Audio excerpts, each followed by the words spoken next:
Gente, em primeiro lugar eu vou pedir desculpa para vocês, não estou podendo falar muito. Eu acabei de fazer uma cirurgia algumas horas atrás na boca, na gengiva. A dentista me recomendou que eu ficasse quietinho hoje, mas eu não resisto em fazer um vídeo do Fora de Curva. O áudio deve ser um pouco mais baixo e fazer uma coisa mais curta, até para não provocar nenhum efeito colateral como uma hemorragia, por exemplo. Vou tratar apenas de um assunto, gente, diz respeito ao emprego no Brasil. Tem dois dados importantíssimos que foram divulgados hoje referente ao fechamento de 2023, ou seja, informações de dezembro.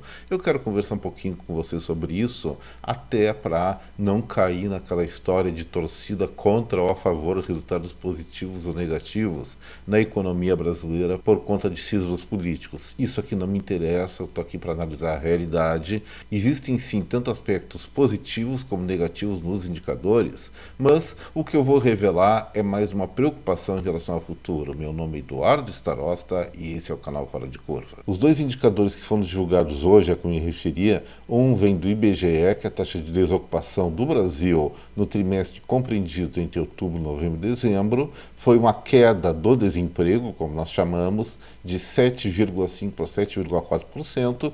Muita gente apostava até numa pequena alta. E o segundo dado diz respeito a uma questão mais objetiva, ao número de empregados com carteira assinada aqui no país, que teve uma queda pronunciada da ordem de 430.150 postos de trabalho em dezembro, já deixando de antemão muito claro que isso acontece, essa queda da empregabilidade no último mês do ano, acontece sempre nesse período, quando é encerrado o período de festas, Natal e final de ano, a maior parte das empresas acaba encerrando os contratos temporários de trabalho. Bom, isso são efeitos típicos, mas o que realmente está acontecendo com a empregabilidade brasileira? E é isso que nós vamos analisar de maneira mais profunda hoje. Em primeiro lugar, eu quero mostrar a ilustração agora que eu vou expor para vocês. Ela mede mês a mês os postos de emprego de acordo com as estatísticas do CAGED, Ministério do Trabalho. Eu peguei 2021, 2022 e 2023 fechados. 2020 não adianta trabalhar, nós estávamos naquele período de pandemia, então os dados são completamente enviesados, nem vale a pena colocar eles na ilustração. Eu botei meio que sem querer ali só dezembro de 2020, que foi uma queda muito pequenininha, também não condiz com a realidade. O que acontece, gente? Em 2021, nós estávamos em plena recuperação do emprego por conta da pandemia. Então podemos ver pelas barras azuis que o nível de empregabilidade é bem superior, em média, que nos anos posteriores, com uma queda menos pronunciada também, porque aquele ano, como eu falei, estava em recuperação, então as empresas estavam refazendo o seu plantel de trabalhadores, havendo menos necessidade de demissão de temporários. Porém, quando nós analisamos 2022 e 2023, a coisa muda de figura. Nós podemos ver também, depois eu vou pegar os números absolutos, que no decorrer de janeiro a novembro de 2022, só de olhar, a gente pode constatar isso. O nível de contratações, pelo menos no primeiro semestre de 2022, foi muito superior a 2023. Essa realidade durou até outubro. Em novembro, os dados de 2023 foram bem superiores ao ano anterior, certamente em função da aceleração das contratações por conta daqueles empregos temporários para fazer frente às festas de final de ano. Mas o que nós estamos enxergando? À medida em que a taxa de desemprego cai, a taxa de desocupação do IBGE, que vem recuando, evidentemente, desde 2021, o avanço da empregabilidade naturalmente fica mais difícil. É aquela coisa, a economia começa a se recuperar com um desemprego, diremos, de 12%, é muito mais tranquilo gerar postos de trabalho quando essa taxa cai para 8%, como estava até alguns meses atrás. Isso é natural, faz parte da economia e não faz muito sentido fazer comparação entre essas dimensões diferentes. É aquela coisa, serve só para argumento político de baixa qualidade, porque não está refletindo a verdade. Existe uma questão de proporcionalidade aí.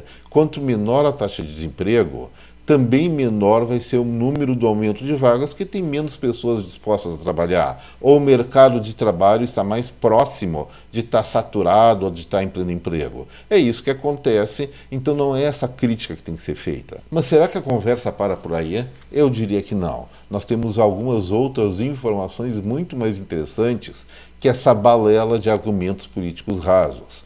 Olha só, como demonstra numericamente aquela informação, só para constar, em 2021 o Brasil teve um saldo positivo de 2.852.000 vagas. 2022 caiu 29,49%, ou seja, passou a 2.011.000 vagas.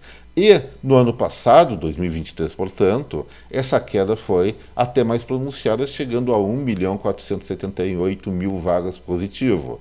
Isso aí é aquela coisa que eu falei. Não é porque a economia, isso não é sinal, aliás, de que a economia está tendo menos vitalidade. Até pode ser, mas se vê por outras maneiras. Mas sim que o universo de possibilidades de emprego está cada vez mais restrito por um grau de ocupação maior, por uma taxa de desocupação menor. Mas mesmo assim, só para comparar, de 2022 para 2021, o nível de alta de empregos caiu 29,5%, não é o desemprego aumentou, não é o número de vagas diminuiu. O crescimento do número de vagas é que caiu, sendo ainda um resultado positivo. Assim como em 2023. Foi um resultado positivo, se gerou, como eu falei, quase 1,5 milhão de novos postos de trabalho no Brasil, representando, sim, uma desaceleração de 26,5% em relação ao ano anterior, então 2022. É essa a verdade. Se as pessoas falam o emprego caiu 26,5%, elas estão mentindo. O emprego aumentou. O que caiu foi o ritmo de crescimento do emprego. Tenhamos isso claro, porque senão nós estaríamos incorrendo numa mentira ou na chamada fake news. Só tem uma coisa aí que eu vou chamar a atenção. Como nós vimos na ilustração, e vou botar ela no cantinho agora, entre janeiro e novembro, pelo menos nos últimos anos, tem uma tendência muito clara de crescimento da empregabilidade no Brasil, especialmente no último semestre começa a pesar mais os chamados postos de trabalho temporários, que são desligados normalmente em dezembro, ou sempre em dezembro, provocando aquela hecatombe de novas pessoas procurando postos de trabalho a partir de janeiro. O que eu vou dizer? É consistente nós avaliarmos qual é o tamanho do tombo de cada ano, especialmente comparando 2022 e 2023, deixando de fora 2021, porque aquele ano ainda foi atípico por conta da recuperação da pandemia de 2020. O que aconteceu então? Em dezembro de 2022, houve um número de demissões de 431.011 postos de trabalho, correspondendo a 17,65% de todas as contratações que ocorreram entre janeiro e novembro. Guardem essa informação.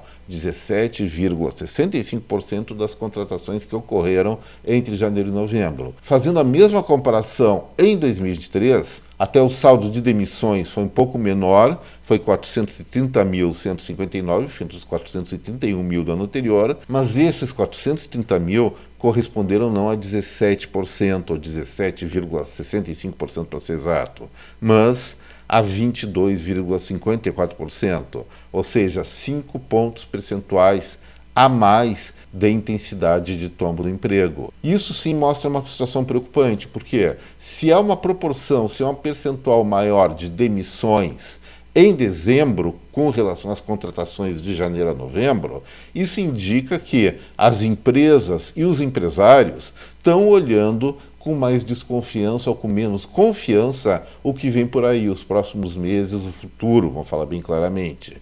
Gente, essa é a questão fundamental.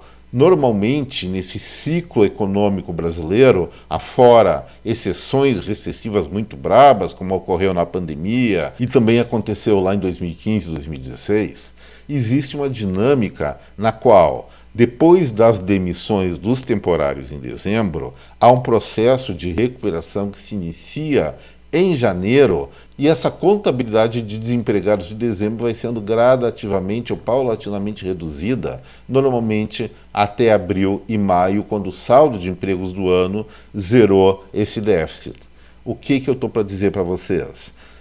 De acordo com essas indicações que nós temos, que o tombo de 2023 em dezembro foi maior que o de 2022, vai ser, em tese, posso estar errado, espero estar errado, mais difícil de recuperar no decorrer dos primeiros meses de 2024. Vamos ter que analisar isso ou esperar essas informações com muita atenção, comparar e valorizar a importância da comparação aí sim da empregabilidade do saldo do CAGED de janeiro, fevereiro, março, abril e maio, especialmente, de 2024 frente a 2023, porque isso sim vai revelar o que vai acontecer, qual vai ser a dinâmica do mercado de trabalho e da economia brasileira no decorrer desse ano. Lógico que tem outros indicadores, como a produção, empréstimos bancários, vários outros, que também importam. Mas esse é um dos pontos fundamentais que nós vamos ter que prestar atenção daqui para o futuro. A resposta eu não tenho ainda, mas, pelo que eu venho acompanhando dos setores produtivos brasileiros, especialmente nessa comparação